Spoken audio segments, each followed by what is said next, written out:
ಧಿಕ್ಕಾರ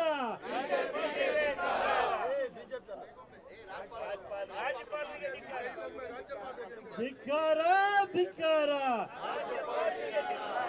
ಧಿಕ್ಕಾರ ಧಿಕ್ಕಾರ ಅಸಂವಿಧಾನ ನಡೆಯಬೇಕಾದಂತ ರಾಜ್ಯಪಾಲರಿಗೆ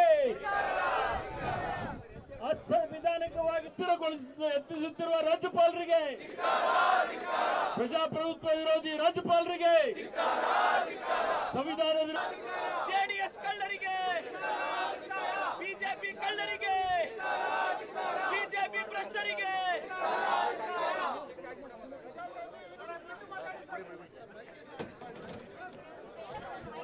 ಮೈಕ್ ಬೇಡವಾ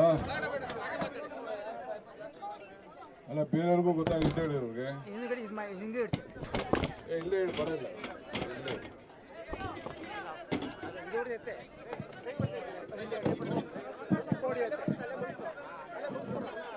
ಹಲೋ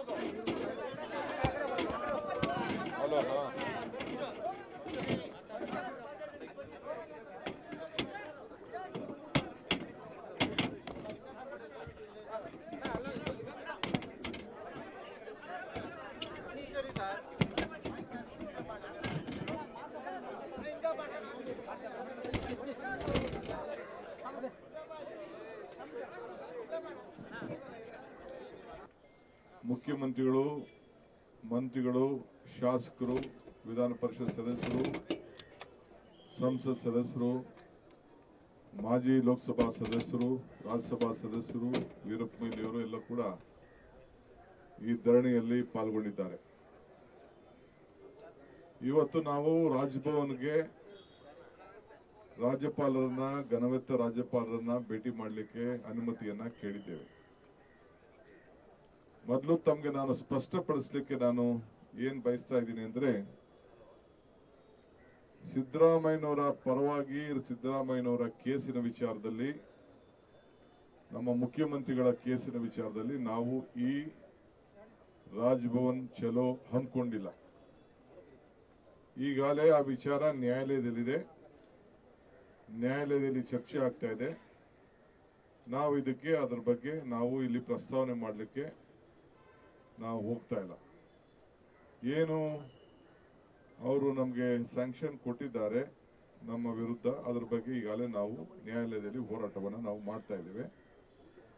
ಇವತ್ತು ಏನು ಈ ರಾಜಭವನ್ ಚಲೋ ಇದೆ, ಇದು ಗವರ್ನರ್ ಆಫೀಸು ಒಂದು ಪಕ್ಷದ ಕಚೇರಿಯಾಗಿ ಪರಿವರ್ತನೆ ಆಗಬಾರ್ದು. ಇದೊಂದು ಸಂವಿಧಾನದ ಪೀಠ. ಸಂವಿಧಾನ ಒಂದು ಏನು ಒಂದು ಎಲ್ಲರೂ ಕೂಡ ನ್ಯಾಯಬದ್ಧವಾಗಿ ನಡಿಬೇಕು ಅಂತ ಹೇಳಿ ಗವರ್ನರ್ ಸ್ಥಾನವನ್ನ, ಗವರ್ನರ್ ಕುರ್ಚಿಯನ್ನ, ಗವರ್ನರ್ ಕಚೇರಿಯನ್ನ ಸ್ಥಾಪನೆ ಮಾಡಿದೆ. ಅದರನ್ನ ತಾವು ಕಾಪಾಡಬೇಕು ಅನ್ನೋ ದೃಷ್ಟಿಯಿಂದ ಈ ಸಂದರ್ಭದಲ್ಲಿ ನಾವು ಡಿಮ್ಯಾಂಡ್ ಮಾಡಲಿಕ್ಕೆ ನಾವೆಲ್ಲ ಇಲ್ಲಿ ಸೇರಿದ್ದೇವೆ.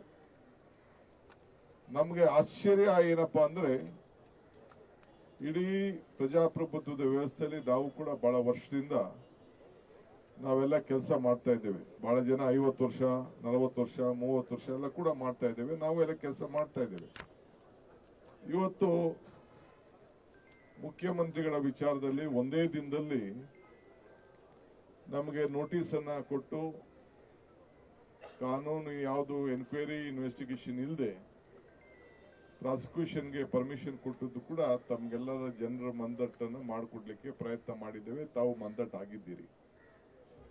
ಆದರೆ ಘನವೆತ್ತ ರಾಜ್ಯಪಾಲರಿಗೆ ಹಿಂದೆ ಅನೇಕ ಇಲಾಖೆಗಳಿಂದ, SIT ಇಂದ, ಲೋಕಾಯುಕ್ತದಿಂದ ಗವರ್ನರ್ ಅವ್ರಿಗೆ ಕೆಲವು ಮುಖಂಡಗಳನ್ನ, ಮಾಜಿ ಮುಖ್ಯಮಂತ್ರಿಗಳನ್ನ, ಮಾಜಿ ಮಂತ್ರಿಗಳನ್ನ ಪ್ರಾಸಿಕ್ಯೂಟ್ ಮಾಡಬೇಕು ಅಂತ ಹೇಳಿ ಅನೇಕ ಅರ್ಜಿಗಳನ್ನ ಅನೇಕ ಸಂದರ್ಭದಲ್ಲಿ ಅವ್ರಿಗೆ ರಿಕ್ವೆಸ್ಟ್ ಕೂಡ ಹೋಗಿದೆ. ಅದೆಲ್ಲ ಕೂಡ ತನಿಖೆ ಆಗಿದೆ. ಅವೆಲ್ಲ ತನಿಖೆಯಾಗಿ ಕೋರ್ಟ್ಗಳನ್ನ ಆದೇಶದ ಮೇಲೆಗೆ ಇನ್ವೆಸ್ಟಿಗೇಷನ್ ಬಹಳ ದೊಡ್ಡದಾಗಿ ನಡೆದು ಈ ಸಂದರ್ಭದಲ್ಲಿ ತನಿಖೆ ಆಗಿದೆ. ತನಿಖೆ ಆಗಿದ್ದಂತ ಕೇಸ್ಗಳಲ್ಲಿ ಬಹುಶಃ ಇವತ್ತು ಹೆಂಗೆ ನಮ್ಮ ಮುಖ್ಯಮಂತ್ರಿಗಳ ಮೇಲೆ ಯಾವ ರೀತಿ ಪ್ರಯೋಗ ಮಾಡಿದ್ರು ಅದಕ್ಕಿಂತ ಮುಂಚಿತವಾಗಿ ಯಾಕೆಂದ್ರೆ ಎಲ್ಲ ದಾಖಲೆಗಳಿತ್ತು, ಎನ್ಕ್ವೈರಿಗಳಾಗಿತ್ತು. ಏನು ಸೆಕ್ಷನ್ಗಳನ್ನ ಉಪಯೋಗಿಸಿ ಸಂವಿಧಾನದಲ್ಲಿ ಏನು ಅವಕಾಶಗಳಿದೆ, ಕ್ರಿಮಿನಲ್ ಸೆಕ್ಷನ್, ಈಗಿರೋಂಥ ಹೊಸ ಕಾನೂನುಗಳು ಇವೆಲ್ಲ ಏನಿದೆ, ಅದೇ ಪ್ರಕಾರ ಅವತ್ತಿನ ಕಾಲದಲ್ಲೇ ಬಹುಶಃ 1 ವಾರ ಆಗಲಿ 10 ದಿನ ಆಗಲಿ ಟೈಮ್ ತೆಗೆದುಕೊಂಡು ಮಾಡಬಹುದಾಯ್ತು. ಇಲ್ಲಿ selective application of sanctioning of power ಇದನ್ನ ಗಮನದಲ್ಲಿ ಇಟ್ಕೊಂಡು ಸಾರ್ವಜನಿಕರ ಏನು ಒಂದು ವಿಚಾರ ಇದೆ ಅದನ್ನೆಲ್ಲ ಬದಿಗೊತ್ತಿ ನಾವು ಸಾರ್ವಜನಿಕರಿಗೋಸ್ಕರ ಕೆಲಸ ಮಾಡ್ತಾ ಇದ್ದೀವಿ ಅನ್ನೋದು ರಾಜ್ಯಪಾಲರು ಗಮನದಲ್ಲಿ ಇಟ್ಕೊಂಡಿರ್ಬೇಕು. ಸರ್ಕಾರ ಅನೇಕ ಅವರಿಗೆ ಅಡ್ವೈಸ್ ಅನ್ನ ಕೊಡ್ತದೆ.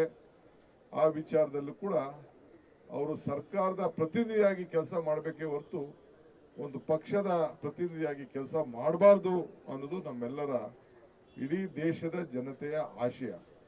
ಏಕೆಂದ್ರೆ ಅದು ಒಂದು ಸಂವಿಧಾನಬದ್ಧವಾಗಿ ನಿಮಗೆ ಸಿಕ್ಕಿರುವಂತ ಒಂದು ಅವಕಾಶ. ಈಗಾಗಲೇ ಕೇಂದ್ರ ಸರ್ಕಾರ ಮಂತ್ರಿಗಳಾಗಿದ್ದಂತ ಮಾಜಿ ಮುಖ್ಯಮಂತ್ರಿ ಆಗಿದ್ದಂತ ಕುಮಾರಸ್ವಾಮಿ ಅವರ ಮೇಲೆ ಬಹಳ ಹಿಂದೆನೆ ಅವರು ಅರ್ಜಿಯನ್ನ ಇದನ್ನ ಕಳಿಸ್ಕೊಟ್ಟಿದ್ದಾರೆ. SIT ಅವ್ರು ಕಳಿಸ್ಕೊಟ್ಟಿದ್ದಾರೆ, ಲೋಕಾಯುಕ್ತ ಅವ್ರು ಕಳಿಸ್ಕೊಟ್ಟಿದ್ದಾರೆ. ಅದು ಇವತ್ತವರೆಗೂ ಕೂಡ ಅದು ಏನು ಎನ್ಕ್ವೈರಿ ಆಗಿ ಕಂಪ್ಲೀಟ್ ಇನ್ವೆಸ್ಟಿಗೇಷನ್ ಆಗಿ ತಲುಪಿಸಿದ್ದಾರೆ. ಯಾವುದು ಕೂಡ ಅದ್ರ ಬಗ್ಗೆ ಗಮನದಲ್ಲಿ ಇಟ್ಕೊಂಡಿಲ್ಲ. ಅದಲ್ಲದೆ ಮುರುಗೇಶ್ ನಿರಾಣಿ ಅವರು, ಸತೀಶ್ ಜೊಲ್ಲೆ ಅವರು, ಜನಾರ್ದನ್ ರೆಡ್ಡಿ ಅವರು ಹೀಗೆ ಬಹಳ ಹಿಂದೆನೆ ಅವರು ಪ್ರಾಸಿಕ್ಯೂಟ್ ಮಾಡಬೇಕು ಅಂತೇಳಿ ಪರ್ಮಿಷನ್ ಅನ್ನ ಕೇಳಿದ್ದಾರೆ. ಅದನ್ನೆಲ್ಲ ಒಂದ್ ಕಡೆ ಸೈಡ್ಗಿಟ್ಟು ಇದನ್ನ ನೀವು ತಾರತಮ್ಯವನ್ನ ಮಾಡಿ ಇವತ್ತು ನಮ್ಮ ಮೇಲೆ ಇವತ್ತು ಏನು ಹೊರಟಿದ್ದಾರೆ ಇದು ನ್ಯಾಯಬದ್ಧವಾಗಿಲ್ಲ. ನಿಮ್ಮ ರಾಜ್ಯಪಾಲರ ಏನು ಗೌರವ ಇದೆ ಅದಕ್ಕೆ ಗೌರವನ ಕೊಟ್ಟು ನೀವು ಈ ಸಂದರ್ಭದಲ್ಲಿ ಮೊದಲು ಇನ್ವೆಸ್ಟಿಗೇಷನ್ ಆಗಿರುವಂತ ಕೇಸ್ಗಳಿಗೆ ಈಗ ಯಾವ ರೀತಿ ತರಾತುರಿಯಿಂದ ನೀವು ಪ್ರಾಸಿಕ್ಯೂಷನ್ ಕೊಟ್ಟಿದ್ದೀರಿ ಕಾನೂನು ಬದ್ಧವಾಗಿ ನೀವು ಕೊಡಬೇಕು ಅಂತ ಹೇಳಿ ಒತ್ತಾಯ ಮಾಡಲಿಕ್ಕೆ ಇವತ್ತು ನಾವೆಲ್ಲ ಹೊರಟಿದ್ದೇವೆ. ಸೊ ಅದಕ್ಕೆ ಎಲ್ಲ ನಮ್ಮ ಶಾಸಕರು, ಮಾಜಿ ಶಾಸಕರುಗಳು, ವಿಧಾನ ಪರಿಷತ್ ಸದಸ್ಯರೆಲ್ಲ ಬಂದಿದ್ದಾರೆ. ನಾವು ಈಗೆಲ್ಲ ಹೋಗಿ ಗವರ್ನರ್ಗೂ ಟೈಮ್ ಕೊಟ್ಟಿದ್ದೇವೆ. ಗವರ್ನರ್ ಅವರು ಕೂಡ ಟೈಮ್ ಕೊಟ್ಟಿದ್ದಾರೆ. ಸೊ ಅದರಿಂದ ಬಹಳ ವಿಚಾರ, ಬಹಳ ನಾಯಕರುಗಳೆಲ್ಲ ಇಲ್ಲಿ ಚರ್ಚೆ ಮಾಡೋರಿದ್ದಾರೆ, ಮಾತಾಡೋರಿದ್ದಾರೆ. ಅದರಿಂದ ಮಳೆ ಬರೋದ್ರಿಂದ ಅವ್ರು ನಮ್ಗೆ 11 ಕಾಲಕ್ಕೆ ಬನ್ನಿ ಅಂತ ನಮ್ಗೆ ಟೈಮ್ ಕೊಟ್ಟಿರೋದ್ರಿಂದ ನಾವೆಲ್ಲ ಈ ಗಾಂಧಿ ಪ್ರತಿಮೆಯಿಂದ ಗಾಂಧಿ ನ್ಯಾಯಕ್ಕೋಸ್ಕರ, ಗಾಂಧಿ ಸತ್ಯಕ್ಕೋಸ್ಕರ, ಆ ಪ್ರತಿಮೆಯ ವಿರುದ್ಧ, ಪ್ರತಿಮೆಯ ಎದುರುಗಡೆ ನಾವು ಈ ಹೋರಾಟವನ್ನ ರಾಜ್ಯಪಾಲರ ಏನು ಒಂದು ನಡತೆ, ರಾಜ್ಯಪಾಲರ ಆಫೀಸಿನ ದುರ್ಬಳಕೆ ಇವೆಲ್ಲ ಗಮನದಲ್ಲಿಟ್ಕೊಂಡು ನಾವು ಅವ್ರಿಗೆ ತಿಳಿಸಲಿಕ್ಕೆ ಹೋಗ್ತಾ ಇದ್ದೇವೆ. ಇದು ನೀವು ಮಾಡ್ತಾ ಇರೋದು ತಪ್ಪು. ಒಂದ್ ಕಣ್ ಸುಣ್ಣ, ಒಂದ್ ಕಣ್ ಬೆಣ್ಣೆ ಆಗ್ತಾ ಇದ್ದೀರಿ. ಇದು ಸರಿ ಇಲ್ಲ. ಸಮಾನತೆಯಿಂದ ನೀವು ನೋಡಬೇಕು. ಕಾನೂನು ವಿರುದ್ಧವಾಗಿ ನೀವು ಕೆಲಸ ಮಾಡ್ಲಿಕ್ಕೆ ಆಗುದಿಲ್ಲ. ಕಾನೂನು ಪರವಾಗಿ ನೀವು ಕೆಲಸವನ್ನು ಮಾಡಬೇಕು. ಸಂವಿಧಾನವನ್ನ ರಕ್ಷಣೆ ಮಾಡಬೇಕು. ಗವರ್ನರ್ ಅವರ ಆಫೀಸ್ ಏನಿದೆ ಅದು ಸಮಾನತೆಗೆ ಹೆಸರಾಗಿರಬೇಕು. ಸಂವಿಧಾನದ ಪೀಠಕ್ಕೆ ಒಂದು ಗೌರವನ ಕೊಡಬೇಕು ಅನ್ನೋ ದೃಷ್ಟಿಯಿಂದ ನಾವು ಒತ್ತಾಯ ಮಾಡಲಿಕ್ಕೆ, ಅವ್ರಿಗೆ ತಿಳಿಸ್ಲಿಕ್ಕೆ ಈ ಸಂದರ್ಭದಲ್ಲಿ ನಾವು ಹೋಗ್ತಾ ಇದ್ದೇವೆ. ನಾನು ಇಂಗ್ಲಿಷ್ ವಿಚಾರದಲ್ಲಿ ತಿಳಿಸ್ತೇನೆ. We are appealing to the Excellency Governor of Karnataka that this partition attitude should not be taken. You should see that everyone should be looked at equally. There were so many cases against some of the cases has been referred by Lokayukta after the investigation. SIT team against Mr. Janardhan Reddy, against Mr. Kumaraswamy, Shashikala Jolle and Irani. You have not opened their cases. You have not permitted the case. All those cases have already been investigated, but partition attitude has been taken by your office. We are going there to demand the governor, so justice should be given and everyone should be looked equally and cases has to be taken up. Kindly give prosecution permission as requested by the authorities already, which has been investigation and submitted the report. This is our demand. This protest is nowhere related to Siddaramaiah ji issue. Siddaramaiah ji issue is already in the court. We are fighting out legally. We are very confident that justice will prevail upon us. It is just not a case.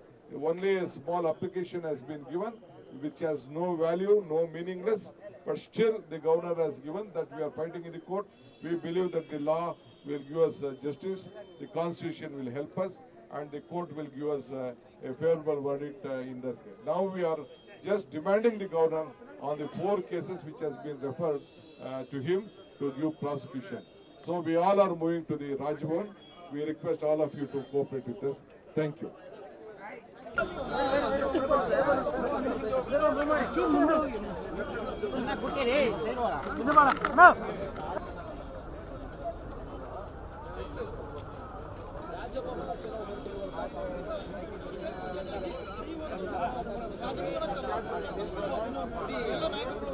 BJP ಮತ್ತೆ ರಾಜ್ಯಪಾಲರು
down ಮಾಡ್ರ ನಾನು ಹಿಂದೆ ಇದ್ದೀನಿ ನೀವೇ ಸ್ವಲ್ಪ move ಮಾಡ್ಬೇಕು ನೀವು ಸರ್ ಸ್ಲೋಲಿ ಬರಕಿಲ್ಲ ಸಾಹೇಬ್ರಿಗೆ ಹಿಂದೆ ಬಂದು ಬಾಲ್ಟ ಬಂದ ಹಿಂದೆ ಬರ್ತೀವಿ ನೀವು ಹೋಗಿ ಹಿಂದೆ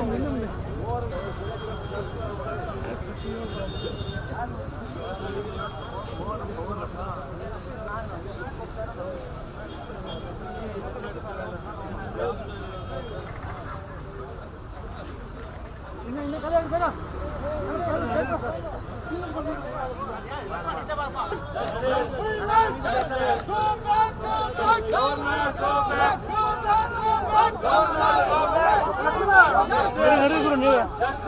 ಸಾಕ್ಬಿಟ್ರಿ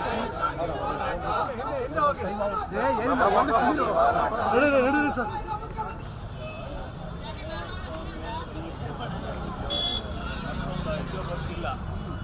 ಆದ್ರೆ 10 ತಿಂಗಳ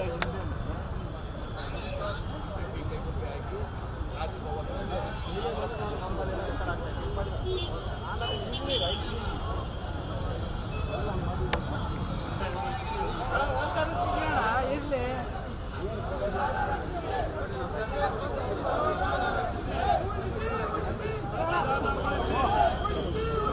ಪ್ರಜಾಪ್ರಭುತ್ವ ಉಳಿಸಿ ಅದಕ್ಕೋಸ್ಕರ ಹೋರಾಟ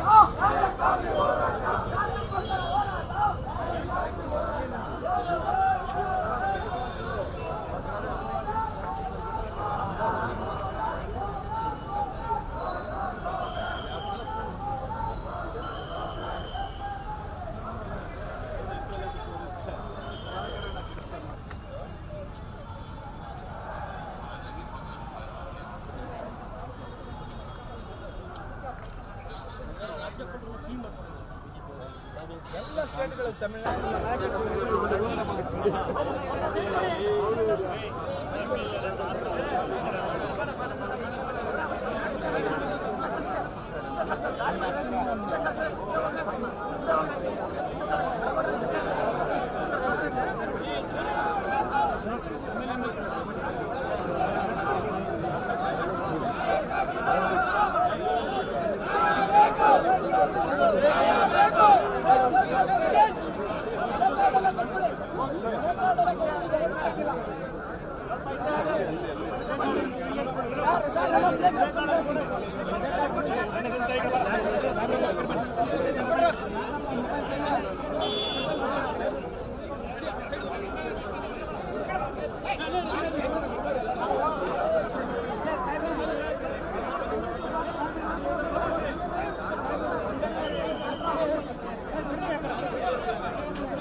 ಅದನ್ನ ಹೇಳ್ತಿರಲ್ಲ ಅದನ್ನ ಹೇಳಿ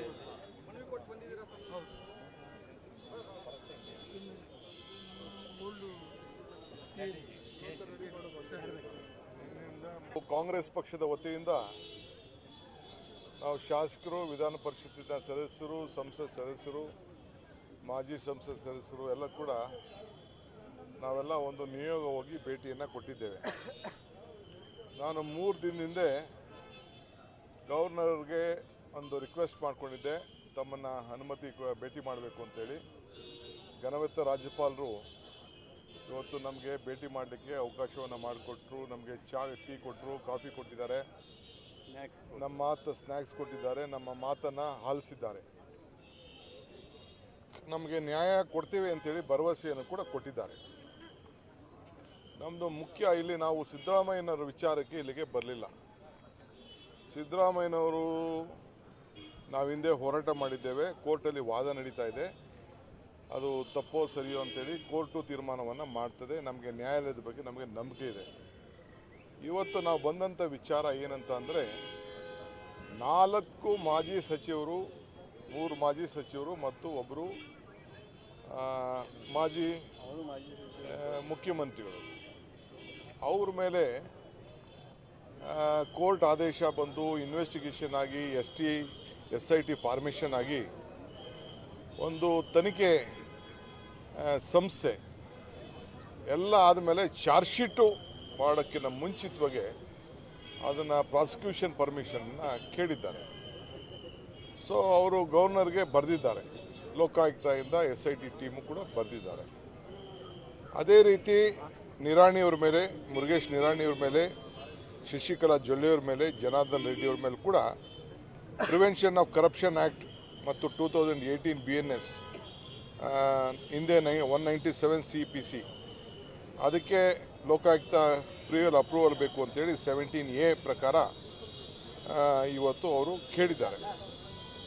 ಸೊ ಆದರೆ ನಮ್ಮ ಘನವೆತ್ತ ರಾಜ್ಯಪಾಲರು ಹಿಂದೆ ಸಿದ್ದರಾಮಯ್ಯನವ್ರ ಕೇಸಲ್ಲಿ ಯಾರೋ ಒಬ್ಬರು ಅರ್ಜಿ ಕೊಟ್ಟರು ಅಂದ ತಕ್ಷಣವೇ ಶೋಕಾಸ್ ನೋಟಿಸ್ ಕೊಟ್ಟು ನಾವು ಗವರ್ನರ್ ಅವ್ರಿಗೆ ನಮ್ಮ ಕ್ಯಾಬಿನೆಟ್ ಅಡ್ವೈಸ್ ಮಾಡಿದ್ರು ಕೂಡ ಇದನ್ನು ತಿರಸ್ಕಾರ ಮಾಡಿ ಅಂತೇಳಿ ನಾವು ರಿಕ್ವೆಸ್ಟ್ ಮಾಡಿದ್ರು ಕೂಡ ಅವರು ಸ್ಯಾಂಕ್ಷನ್ ಮಾಡಿ ಪ್ರಾಸಿಕ್ಯೂಟ್ ಮಾಡಲಿಕ್ಕೆ ಮತ್ತು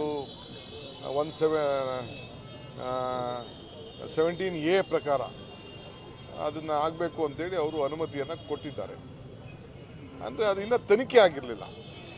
ಇಲ್ಲ ಯಾವುದಾದ್ರು ತನಿಖೆ ಆಗಿ ರಿಪೋರ್ಟ್ ಬಂದಿದ್ರೆ ಅದು ಬೇರೆ ವಿಚಾರ, ಅವ್ರದ್ದು ಭಾಗಿಯಾಗಿದ್ರೋ ಇಲ್ಲೋ ಅನ್ನೋದು ಅದು ಬೇರೆ ವಿಚಾರ, ತನಿಖೆ ಆಗಬೇಕು. ಇಲ್ಲಿ ಎಲ್ಲ ಅವರ ವಿಚಾರದಲ್ಲಿ ಭಾಗಿಯಾಗಿದ್ದಾರೆ ಅನ್ನೋದು ವರದಿ ನಮ್ಮ ಹತ್ರನೂ ಮಾಹಿತಿ ಇದೆ, ಗವರ್ನರ್ ಹತ್ರನೂ ಮಾಹಿತಿ ಇದೆ, ಈಗೆಲ್ಲ ಕೊಟ್ಟಿದ್ದಾರೆ. ನಾವು ಕೊಟ್ಟಕ್ಕೆ ಅವರು ಕಳಿಸಿದಾಗ ಅದನ್ನು 1 ವಾರನೋ 10 ದಿನನೋ ಟೈಮ್ ತಗೊಂಡು ಕ್ಲಾರಿಫಿಕೇಷನ್ ತೆಗೆದುಕೊಂಡು ಪರ್ಮಿಷನ್ ಕೊಡ್ಬೋದಾಗಿತ್ತು. ಆದರೆ ನಮಗೆ ಏನು ಅನುಮಾನ ಅಂತಂದರೆ ಈ ಗವರ್ನರ್ ಆಫೀಸು ಇದು ರಾಜಕೀಯದ ಆಫೀಸ್ ಆಗಬಾರ್ದು. ನಾವ್ಯಾರೂ ಪರ್ಮನೆಂಟ್ ಇಲ್ಲ ಇಲ್ಲಿ. ನಾನು ಇಲ್ಲಿ ಪರ್ಮನೆಂಟ್ ಇರ್ಲಿಕ್ಕೆ ಆಗೋದಿಲ್ಲ, ಗವರ್ನರ್ ಕಚೇರಿನೂ ಪರ್ಮನೆಂಟ್ ಇರ್ಲಿಕ್ಕೆ ಆಗೋದು. ಗವರ್ನರ್ ಕಚೇರಿ ಇರ್ತದೆ, ವ್ಯಕ್ತಿಗಳು ಇರ್ಲಿಕ್ಕೆ ಸಾಧ್ಯ ಇಲ್ಲ. ಸೊ ನಾವ್ಯಾರು ಪರ್ಮನೆಂಟ್ ಇಲ್ಲ. ಆದರೆ ಇರುವಂಥ ಸಂದರ್ಭದಲ್ಲಿ ಈ ಸಂವಿಧಾನದಲ್ಲಿ ರಚನೆ ಆಗಿರೋಂಥ ಈ ನಮ್ಮನ್ನು ಅಸ್ಥಿರಗೊಳಿಸಿದ್ರೆ ವಿರೋಧ ಪಕ್ಷಗಳನ್ನ ಎಲ್ಲ ಮುಗಿಸ್ಬೇಕು. ಜೊತೆಗೆ ಭಾರತದ ಒಂದು ಸಂವಿಧಾನದಲ್ಲಿ ಫೆಡರಲ್ ಸಿಸ್ಟಮಲ್ಲಿ ಕೆಲಸ ಮಾಡ್ತಾರಂಥ ಒಂದು ರಾಜ್ಯ, ಒಂದು ದೊಡ್ಡ ರಾಜ್ಯ, ಇಡೀ ದೇಶಕ್ಕೆ ಕರ್ನಾಟಕ ರಾಜ್ಯ ಭಾಳ ದೊಡ್ಡ ಸಪೋರ್ಟಿವ್ ಆಗಿ ಬೇರೆ ರಾಜ್ಯಗಳನ್ನು ಸಹಾಯ ಮಾಡ್ತಾರಂಥ ಒಂದು ರಾಜ್ಯ. ಇಂಥ ರಾಜ್ಯದ ಒಂದು ಪ್ರಜಾಪ್ರಭುತ್ವದ ವ್ಯವಸ್ಥೆನ ಒಗ್ಗಲೆ ಮಾಡಬೇಕು, ಸರ್ಕಾರ ಅಸ್ಥಿರಗೊಳಿಸಬೇಕು ಅಂತೇಳಿ ಇವತ್ತೇನು ಒಂದು ದೊಡ್ಡ ಪ್ರಯತ್ನ ನಡೀತಾ ಇದೆ, ಇದು ಈ ಕಚೇರಿಯಿಂದ ಆಗಬಾರ್ದು ಅನ್ನೋದು ನಮ್ಮೆಲ್ಲರ ಮನವಿ. ಅದಕ್ಕೆ ನಾವು ಗವರ್ನರ್ ಅವ್ರಿಗೆ ನಾವು ಏನು ಮನವಿ ಮಾಡಿದ್ದೇವೆ ಅಂತ ಅಂದರೆ, ಈ 4 ಜನ ಮೇಲೆ ಏನು ನಿಮಗೆ ಪ್ರಾಸಿಕ್ಯೂಷನ್ಗೆ ಅನೇಕ ಮನವಿಗಳು ಬಂದಿದೆ, ಅದನ್ನೆಲ್ಲ ನೀವು ಗೌರವಾನ್ವಿತವಾಗಿ ಕಾನೂನುಬದ್ಧವಾಗಿ ಬೇರೆಯವ್ರದ್ದು ಯಾವ ರೀತಿ ನೀವು ನೋಡಿದ್ದೀರಿ ಅದೇ ರೀತಿ ಸಮಾನತೆಯಿಂದ ನ್ಯಾಯಬದ್ಧವಾಗಿ ನೀವು ಅನುಮತಿಯನ್ನು ಕೊಡಲೇಬೇಕು, ನಿಮ್ಮ ಆಫೀಸ್ ಘನತೆಯನ್ನು ಉಳಿಸ್ಕೊಳ್ಳೇಬೇಕು. ಸೊ ನೀವು ಸಂವಿಧಾನವನ್ನು ರಕ್ಷಣೆ ಮಾಡಲೇಬೇಕು ಅನ್ನೋದನ್ನು ನಾವು ಮನವಿ ಮಾಡಿದ್ದೇವೆ. ಇದಲ್ಲದೆ ಕ್ಯಾಬಿನೆಟ್ ಕೂಡ, ನನ್ನ ಅಧ್ಯಕ್ಷತೆಯಲ್ಲೇ ಒಂದು ಕ್ಯಾಬಿನೆಟ್ ನಡೀತು. ಆ ಕ್ಯಾಬಿನೆಟಲ್ಲೂ ಕೂಡ ಈ ವಿಚಾರನ ಗವರ್ನರ್ ಅವ್ರಿಗೆ ನಮ್ಮ ಸಲಹೆ, ಅಡ್ವೈಸು, ರೆಕಮೆಂಡೇಷನ್ ಎಲ್ಲ ಕೂಡ ನಾವು ಮಾಡಿದ್ದೇವೆ. ಆ ಪ್ರಕಾರ ಕಾನೂನನ್ನು ಉಳಿಸ್ಬೇಕು ಅಂತೇಳಿ ನಾವು ಅವ್ರಿಗೆ ಮನವಿಯನ್ನು ಮಾಡಿದ್ದೇವೆ. ಸೊ ಅವರು ಇದನ್ನು ಅವರು ನಮ್ಮ ಹತ್ರ ಏನೂ ಇಲ್ಲ, ನಾನೆಲ್ಲ ವಾಪಸ್ ಡಿಸ್ಪೋಸ್ ಮಾಡಿದ್ದೀನಿ ಅಂತ ಕೂಡ ಒಂದು ಮಾತನ್ನು ಅವರು ಹೇಳಿದ್ದಾರೆ. ಸೊ ಅವ್ರಿಗೆ ನಾವು ಹೇಳಿದ್ದೇವೆ ಇದ್ರ ಬಗ್ಗೆ ನೀವು ಮಾಡಬೇಕು ಅಂತ. ನಾವು ಅದನ್ನು ರೀಚೆಕ್ ಮಾಡ್ತೇವೆ. ಅದನ್ನು ನನ್ನ ಮಾತ್ರ ಯಾಕಿಲ್ಲ ಅಂತ ಹೇಳ್ತಾ ಇದ್ದಾರೆ, ನಿಜನೋ ಸುಳ್ಳು, ಕಳಿಸಿರೋದು ನಿಜನೋ ಸುಳ್ಳು, ಅದೆಲ್ಲ ಕೂಡ ನಾವು ಅದನ್ನೆಲ್ಲ ನಮ್ಮದು ಬೇರೆ ಲೆವೆಲಲ್ಲಿ ಅದೇ ಕೆಲವು ಕ್ಲಾರಿಫಿಕೇಷನ್ ಕೇಳಿರ್ಬೋದು, ಅದೆಲ್ಲ ನಾವೆಲ್ಲ ರೀಚೆಕ್ ಮಾಡ್ತೀವಿ. ಬಟ್ ನಾವು ಗವರ್ನರ್ ಅವ್ರಿಗೆ ಒತ್ತಾಯ ಮಾಡ್ತಾ ಇದ್ದೀವಿ, ಸಂವಿಧಾನದ ಗೌರವ, ರಾಜ್ಯಪಾಲರ ಹುದ್ದೆ, ರಾಜ್ಯಪಾಲರ ಕಚೇರಿ, ಆ ಗೌರವವನ್ನು ನೀವು ಕಾಪಾಡಿಕೊಂಡು ಇದಕ್ಕೆ ಪ್ರಜಾಪ್ರಭುತ್ವದ ವ್ಯವಸ್ಥೆಯಲ್ಲಿ ಪಕ್ಷಾತೀತವಾಗಿ ನೀವು ನಡ್ಕೊಳ್ಬೇಕು ಅಂತೇಳಿ ನಾವು ಒತ್ತಾಯವನ್ನು ಮಾಡಿದ್ದೇವೆ. ರಾಜ್ಯಪಾಲರ ಸ್ಪಂದನೆ ನಿಮಗೆ ನ್ಯಾಯ ಸಿಗುವಂತ ಭರವಸೆ ಮೂಡಿಸಿದೆಯಾ ಸರ್? ನೋಡಿ, ನಮ್ಮ ಡ್ಯೂಟಿ ನಾವು ಮಾಡಿದ್ದೀವಿ. ನಾವು ರಾಜ್ಯದ ಜನತೆ ಹಿತಕ್ಕೋಸ್ಕರ ನಾವು ಹೋರಾಟ ಮಾಡ್ತಾ ಇದ್ದೀವಿ.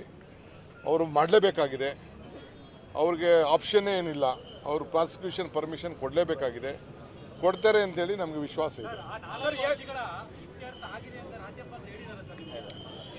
ನಾನು ಅವರು ಇಂಟರ್ನಲ್ ಮಾತಾಡೋದನ್ನ ನಾನು ಮಾತಾಡೋಕ್ಕಾಗಲ್ಲ. ಅವರು ನಮ್ಮ ಕಚೇರಿಲಿ ಇಲ್ಲ ಅಂತ ಹೇಳಿದ್ದಾರೆ. ಸೊ ಅದನ್ನು ನಾವೆಲ್ಲ ಎಕ್ಸಾಮಿನ್ ಮಾಡ್ತೀವಿ.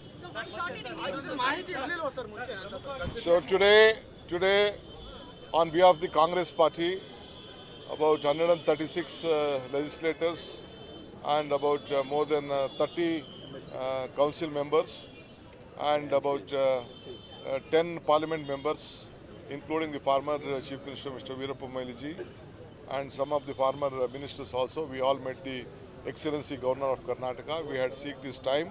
Today he was very kind enough to give us time. We all requested him. He gave us an audience. We presented our case that we are not discussing the matter connected to Mr. Siddaramaiah ji. It is a matter connected to the office of this governor.